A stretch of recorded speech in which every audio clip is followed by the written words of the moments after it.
Alors, très bien, dans cette vidéo, nous allons voir quelque chose de... Nous allons améliorer un peu le JWT que nous générons. Alors, au niveau donc de passeportjs.org, vous avez par ici donc les options. On parlera donc de deux options ok, qui sont ici, issuer et audience. Issuer nous permet de déterminer en réalité quelle est l'origine du JWT. Cela veut dire que quel est le serveur qui génère le JWT.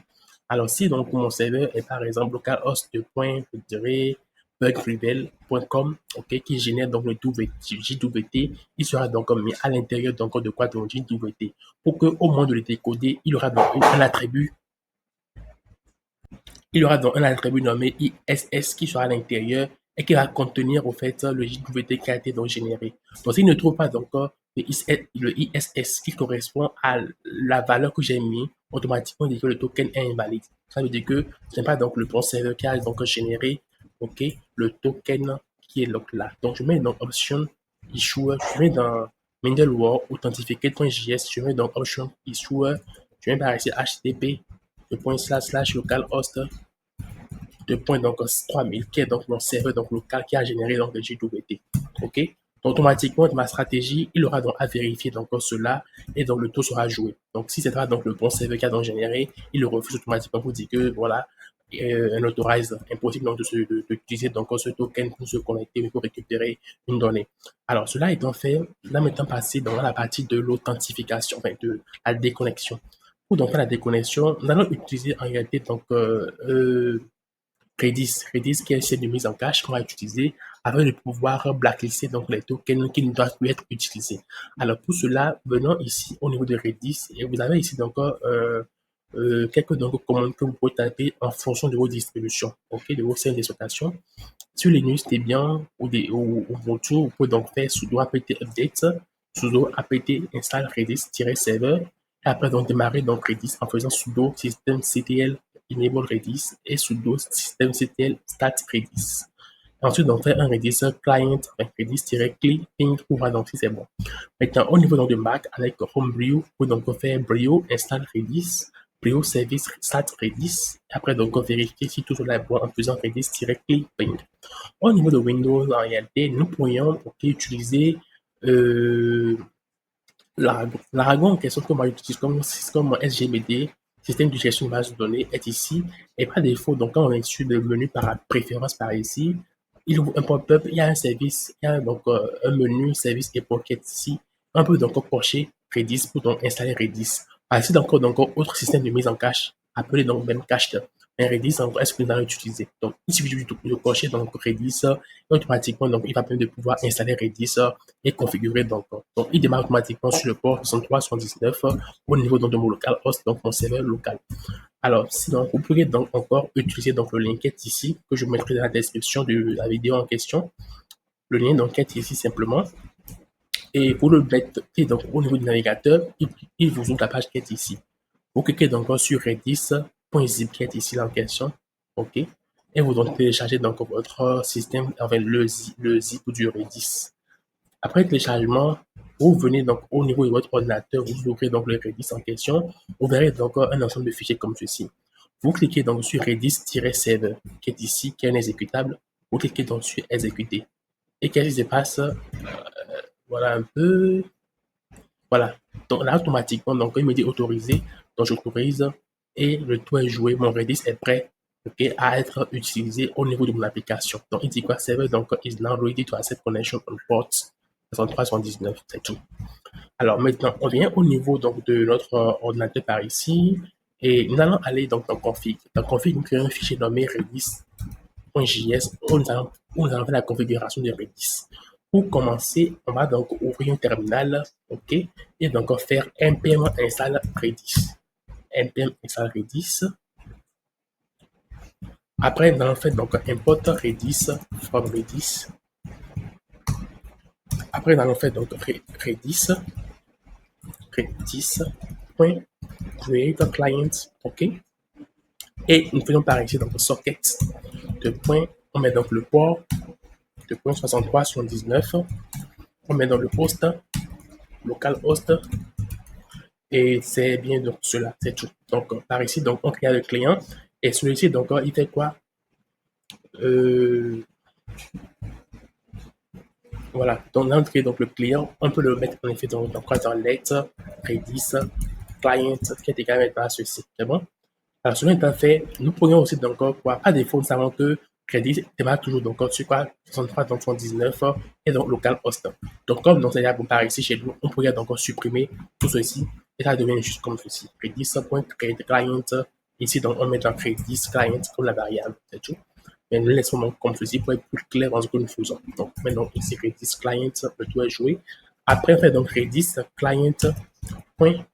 OK, en parenthèse erreur. Donc, s'il y a donc une erreur, on erreur, virgule, on met donc l'erreur par ici en question. OK, on met console donc point erreur, on met donc on affiche l'erreur. OK, dans le cas contraire par ici, donc redis.client point maintenant connect. Et voilà. Donc, par ici, du coup, tout une promise. Donc un await par ici, on fait pour attendre donc la connexion effectuée. Et après, donc la connexion effectuée, on fait donc console.log connexion Redis effectué. Voilà. Alors, nous allons exporter donc le client qui est ici. OK. Le Redis client pour pouvoir l'utiliser dans n'importe quel fichier, faire des requêtes avec ça. C'est bon? Donc, cela étant fait, nous faisons maintenant quoi? Nous allons maintenant venir au niveau de index.js et est-ce que nous avons besoin de ça par ici? Pas besoin vraiment de ça. Alors, nous allons maintenant directement venir au niveau donc de le contrôleur. Alors, au niveau donc du contrôleur, nous allons maintenant créer la fonction de déconnexion. Donc ici, nous voulons donc faire la connexion. Je vais revenir dans Redis un moment et je vais donc par ici faire, je peux donc ici donc faire quelque chose.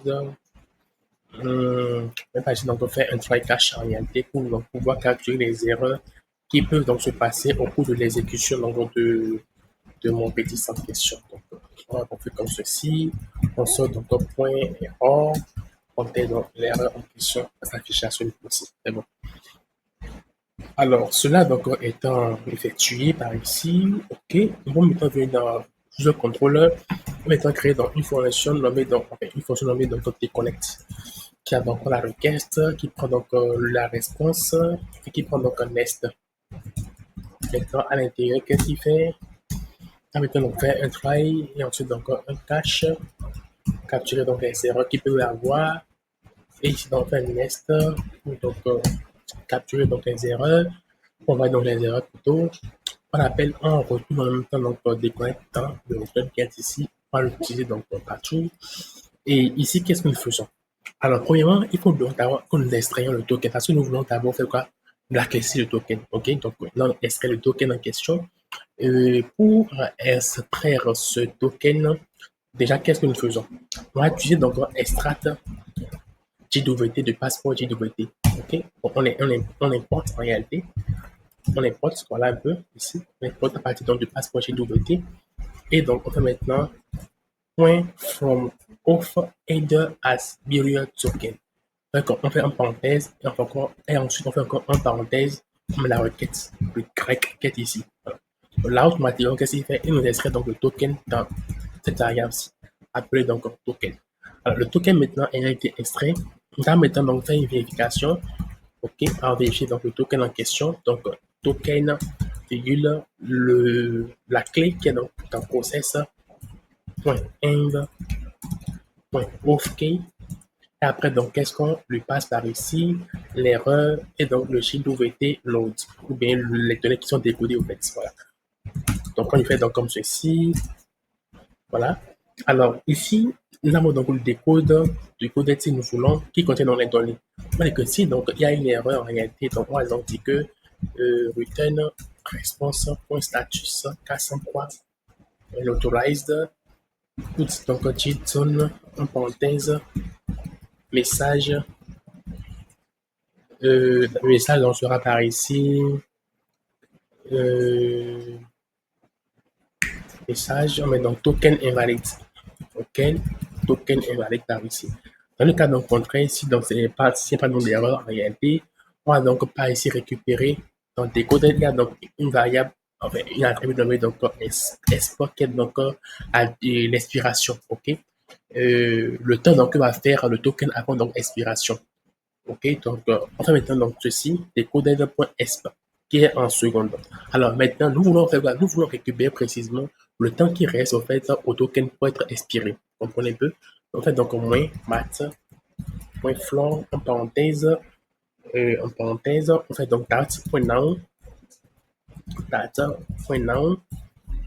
pour donc convertir au fait la date actuelle au format donc seconde. Donc en fait donc decoded.esp donc ceci pour récupérer en réalité la durée donc qui reste. Donc expiration par exemple, la durée donc restante avant l'expiration. Maintenant nous faisons Redis client ici pour donc faire un set. Alors ici, qu'est-ce qu'on a fait? On a donc stocké, mettre en cache en réalité de token. Donc le token sera mis en cache. Set en réalité donc comprend trois valeurs. Okay? La première valeur qui est la clé donc qui permet de pouvoir récupérer en fait la donnée. Donc je peux donc dire par exemple la clé serait par exemple user ID-l'ID de l'utilisateur. C'est pour dire que nous mettons en cache en fait l'ID de l'utilisateur. On pourrait donc mettre par exemple aussi en cache les données donc liées à l'utilisateur, par exemple son nom, prénom, tout cela, pour pouvoir donc facilement le réutiliser. Alors, le cas donc précis par ici, c'est pour pouvoir donc blacklister. Donc, ici, je mets dans la clé. La clé par ici donc, sera donc le token. Donc, si on veut donc récupérer, en fait, pour donc vérifier donc si le token est dans Redis en question, nous allons donc juste faire quoi? Redis client.get, on met donc le token par ici simplement. Alors, la valeur. La valeur donc du token par ici, moi, je mets par ici blacklist, pour dire que c'est donc un truc blacklisté. Et ici, donc, il a, on met donc entre accolades ESP. Par ici, un moment.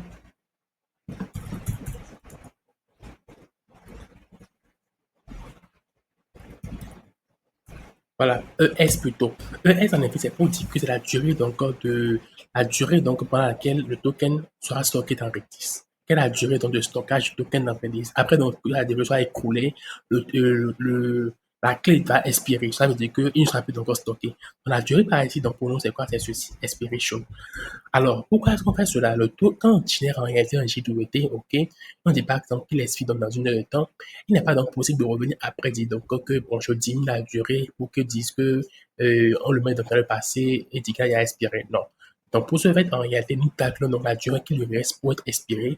On le sort dans Redis Client, ok, et au moment donc que la personne veut donc faire une authentification, mais une action, on vérifie donc si le token est toujours dans Redis. S'il est toujours dans des Redis, cela signifie donc qu'il n'est pas encore expiré, mais il a été blacklisté.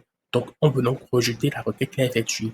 Mais si donc on n'est plus dedans, cela veut dire qu'il n'est plus blacklisté, il a déjà expiré déjà. Donc, on peut maintenant donc le laisser en réalité, on va pas le laisser, mais il n'a pas été blacklisté, quoi. Donc, on peut donc laisser la requête être effectuée, simplement. Donc, c'est un peu donc ça. Alors, ici, on met donc ça, et nins pour dire donc que on le crée uniquement donc si ça n'existe pas encore. OK? Donc voilà, donc on fait donc ici ceci, wait, pour donc attendre que la requête soit effectuée, parce que donc set retourne donc une promise. OK? Donc on va ici mettre à 5 et ici donc await. Alors cela étant dit, cela étant fait, non pas par ici. Je mets donc plutôt la 5 à ce niveau-ci. Voilà, à 5 et 8. Donc cela donc étant fait, j'ai donc sorti dans mon token dans blacklisté à ce niveau-ci. Le verify en question, lui, ne renvoie donc pas une promise, c'est une fonction asynchrone. OK. Donc, je fais donc ceci, je fais donc ceci. Voilà. Donc, après, donc, je fais donc return, je fais donc return response, point status de 100. Je peux donc le faire à l'intérieur. Je peux le faire à l'intérieur par ici. Ici, je fais donc ceci, je fais donc ceci. Après, donc, je fais ceci. Voilà un peu. Point donc JSON, message, déconnecté, déconnexion effectuée. Déconnexion effectuée. Voilà, déconnexion effectuée. Voilà un peu. Donc ici, voici donc on peut gérer cette partie donc de stockage, de blacklistage en fait donc du token. Okay. Alors maintenant que cela est effectué, nous venons au niveau de authenticate.js et nous allons ici donc vérifier que le token n'est pas blacklisté avant donc de le laisser donc poursuivre la requête. Alors à ce niveau-ci, et la première chose à faire est de récupérer donc le token en question. Alors, celui-ci donc ne récupère pas de token parce qu'on ne lui passe pas le paramètre plutôt request, ok? Alors, nous voulons maintenant récupérer le token à ce niveau-ci. Pour ce faire, nous allons au niveau donc de passeport JWT, à passer donc un paramètre nommé pass request to callback qu'on utilise par ici. Ce qui fait que quand on l'utilise en réalité, il y a donc maintenant une variable request en effet qu'on peut utiliser au début, ok? Comme premier paramètre. Donc, ici, donc, on peut utiliser donc par ici request ici. OK. Seulement, donc, si on passe option et passe request to callback est égal à true. OK. Et maintenant, je pourrais maintenant faire par ici let token est égal à extract jwt.form. Voilà ceci, parenthèse request. Donc, il donc reprend le token en question. Après, on a pris le token, qu'est-ce qu'il fait? Il va donc redis client, point donc get, parenthèse, la clé. La clé qui n'est rien d'autre que le token, parce que c'est donc la clé. C'est le token qu'on a donc en tant que clé par ici. OK? Donc, si donc il récupère, c'est donc ici un promise également, donc await. OK? Await par ici, let find pour dire que bien token blacklist, pour dire qu'il a été blacklisté. Donc, s'il récupère, ça veut dire que c'est été blacklisté en réalité. OK? Donc, il faut token blacklist. OK? On donc dit que down, parenthèse null, false pour dire qu'il y a un problème, donc il va retourner unauthorized. Le cas contraire, on peut donc continuer notre chemin simplement. Donc, dans le cas contraire, je vais mettre en effet tout ceci à l'intérieur pour vérifier maintenant si le user existe réellement et tout ce qu'il faut. Donc, voilà comment donc, nous pouvons vérifier qu'un token est blacklisté. Donc, quand la personne donc, se déconnecte, OK, on vérifie, donc, on prend donc l'expiration en question, on va donc l'expiration qui lui reste et on donc enregistre au fait le token dans le Redis client et qui va expirer donc au bout donc, de ce temps qu'on lui a précisé. Dès qu'il expire en réalité, donc c'est que c'est bon, le token n'est plus utilisable, donc c'est ya bon, on peut donc le supprimer. Et le tout est joué. Alors, cela étant fait, cela étant dit, nous allons maintenant tester dans cette partie-ci. Alors, précision, je viens dans user root maintenant. Et au niveau de contrôleur, user controller, j'importe maintenant des connexions. Donc, déconnect. Je crée maintenant ma route de déconnect en réalité. OK, je vais passer dans des connexions, mais déconnect si je veux comme le lien. Je mets is authentified pour dire que la personne doit être authentifiée avant de se déconnecter. Et ici, il n'y a pas de vérification à faire. OK, je mets juste par ici dans un get, une requête get. Et par ici, donc, je mets quoi? Déconnect. Voilà. On déconnecte, is authentified, on vérifie, et maintenant déconnecte automatiquement. Alors, cela étant fait, cela étant dit, on vient maintenant ici, on vient donc dans registre, registre, on a fait un registre hier, donc je peux maintenant mettre mon login directement, je fais donc un send. Le send étant fait, j'ai maintenant mon token. Okay? Le token est maintenant pris. Je fais maintenant donc add request, et par ici, donc je fais donc des connect comme la requête que je vais créer. Et ici, je fais donc quoi? API, donc slash déconnect. Si je ne me trompe pas, déconnect, c'est bien ça. Et donc, par ici, un get. OK. Et ici, donc, comme il doit être authentifié pour déconnecter, je mets donc un barrier token et je copie donc le token à l'intérieur. Alors, que donc c'est bon. Qu'est-ce qu'il fait? Il me renvoie en réalité que déconnexion effectuée. Donc, je mets donc un send et il me dit un authorized, que je ne suis pas donc autorisé. Alors, pourquoi donc cela? Authorized, je viens donc au niveau donc de Redis, je fais donc is authenticate. Is authenticate, get ceci, déconnecte. Dans is authenticate qui vient donc d'ici, je fais donc ceci. Ici, donc je prends le token en question. Je fais donc là ici quoi, quelque chose. Token. C'est le token et tout. Je fais donc ceci. Voilà un peu, voilà. Donc, il ne vient donc pas par ici. Il ne vient pas par ici. Un moment, un moment, un moment.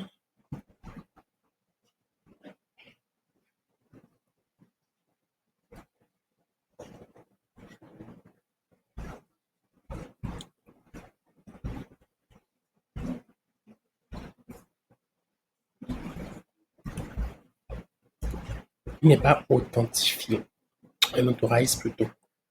J'ai fait dans ceci, le bio token et tout, il n'est pas autorisé à faire la requête.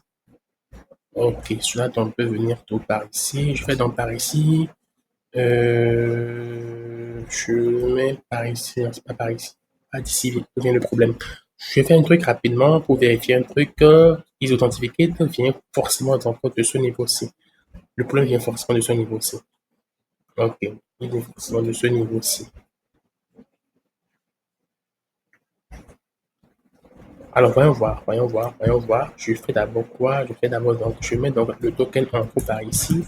Je vais donc venir ensuite au niveau de ceci, déconnecte, user donc contrôle. Je fais encore donc un console.log à ce niveau-ci, FFF par exemple. Ici, donc je renvoie mon à déconnexion. Medi unauthorized, toujours dans la même chose, connexion Redis effectuée, tout cela.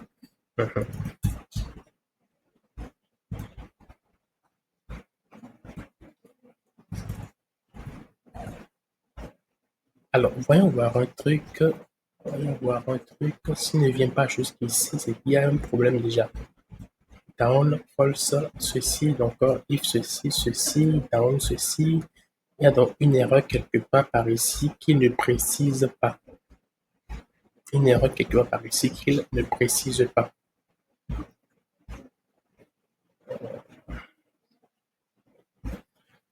Je fais quelque chose par ici, mais donc une console, point error, parenthèse error, ok? Dans le cache. Dans le cache en question, je fais par ici, voilà, send, et je n'ai donc toujours pas une erreur claire qui vient. Ok, pas de problème. Je vais maintenant donc ceci, je fais donc ceci, j'enlève à partir donc is authenticate. Qu'est-ce que donc je fais ensuite? Je viens au niveau de user control, je fais maintenant juste, je ramène ma console par ici, puis j'efface au fait tout ce qui se trouvait à l'intérieur. Enfin, je fais un commentaire simplement par ici. Et ensuite, je fais donc un send. Et qu'est-ce qu'il fait? Moi, donc FFF. Très bien, très bien, très bien, très bien. Donc le problème se trouve bien dans mon authenticate. Authenticate par ici. Issuer JWT token. On allons faire quelque chose par ici pour voir. JWT, request, down, cache, n'envoie rien du tout. Je revois encore dans la requête. Il me dit donc que je ne suis pas autorisé donc, à faire cette requête-ci. Mais il n'affiche donc rien par ici également. Je vais par ici donc faire juste une console.log par ici directement. Et voir un truc. Je fais donc un send. Et donc je sais pas ici FFF. Jusqu'il est bloqué à ce niveau-ci. Issuer. Est-ce que dans le issuer donc, ne serait donc pas en réalité ce qui me pose problème? Issuer ne serait donc pas-il pas ce qui me pose problème par ici? Je vais donc voir ici maintenant il met des connexions effectuées.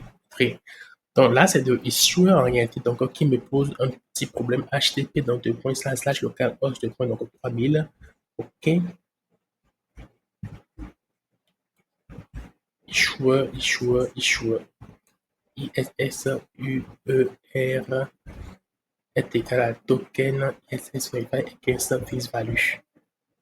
Verify against face value, HTTP donc localhost, tout ceci. Je vais vérifier un truc. Alors, venons dans le user controller en question. Au niveau donc du login, je vais dire non. Non. Venons au niveau donc, du user controller, de use root plutôt. Enlevons d'abord déconnect. OK? Après, venons dans le user controller et nous allons donc aller au niveau donc, de déconnect pour faire un truc par ici. Donc, on va donc vérifier token, tout ceci. On va donc decoded. Je vais maintenant donc afficher par ici le decoded, ce qu'il contient. Decoded. OK?